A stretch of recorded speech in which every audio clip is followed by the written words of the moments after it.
வணக்கம் மாணவர்களே. இந்த வீடியோவில் 9ஆம் வகுப்பு கணிதம் அலகு 3 இயற்கணிதம் இதில் எடுத்துக்காட்டு 3இல் 29 பார்க்க போகிறோம்.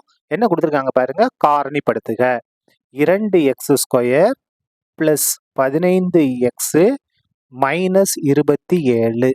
இதை நம்ம காரணிப்படுத்தணும். காரணிப்படுத்துவோமா? பாருங்க, இந்த மாதிரி ஐ மாறி போட்டு ஈஸியாக காரணிப்படுத்தலாம். x² கீழ் 2, மாறிலி உறுப்பு -27, ரெண்டு பேருக்குங்க -54, பிளஸ் மைனஸ் மைனஸ் 2 27 54. எக்ஸோட கீழ் என்னது 15, எக்ஸோட கீழ் 15. இரண்டு எண்களை பெருக்கும் போது -54 வரணும், கூட்டினாலோ கழிச்சாலோ 15 வரணும். இந்த 54 வந்து எந்தெந்த நம்பர்லாம் வரும் பாருங்க. 1ஐயும் 54ஐயும் பெருக்குனா 54 தான், 2ஐயும் 27ஐயும் பெருக்குனா 54 தான், 3ஐயும் 18ஐயும் பெருக்குனா 54 தான், அதுக்கு அடுத்தது 6ஐயும் 9ஐயும் பெருக்குனா 54 தான். எது வந்து நமக்கு கரெக்டா இருக்கும் நம்ம செக் பண்ணணும். இப்ப பாருங்க, இது ரெண்டையும் கூட்டும் போது என்ன வருது 15 வருது. இது ரெண்டையும் பாருங்க கழிக்கும் போது 15 வரும். நமக்கு என்ன வந்து கூட்டினாலும் கழிச்சாலும் 15 வரணும். அப்போ இது ரெண்டு ஏதோ ஒண்ணுதான் நமக்கு ஆன்சரா இருக்கும். எது வந்து இங்க செட் ஆகும் அப்படின்னா இதான் நமக்கு செட் ஆகும். பாருங்க 3 18. சரியா?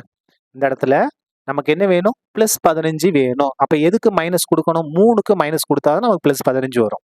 18க்கு மைனஸ் கொடுத்தா -15 தான் வரும். நமக்கு +15 வேணும். அப்ப எது மைனஸ்? சின்ன நம்பருக்கு மைனஸ். அதாவது இதுல கடைசி உறுப்பு மைனஸ் இருந்துச்சுன்னா சிறிய காரணிக்கு நம்ம மைனஸை கொடுக்கணும். இப்ப பாருங்க, மைனஸ் பிளஸ் வேணும். -3 18 54. 18ல 3 கழிச்சா 15 முடிஞ்சிருச்சா? பை இப்ப பாருங்க, இந்த x² ரூட்ல அடுக்க விட்டுட்டு அடிமானத்தை எழுதணும். 2x 2x கேன்சல் பண்ண முடிஞ்சா பண்ணலாம். 2 2 9 2 18. அப்ப பாருங்க, என்ன 9 + 9 2x - 3, 2x - 3 இன்டு x + 9. இதான் என்னது நமக்கு தேவையான காரணி. சரியா?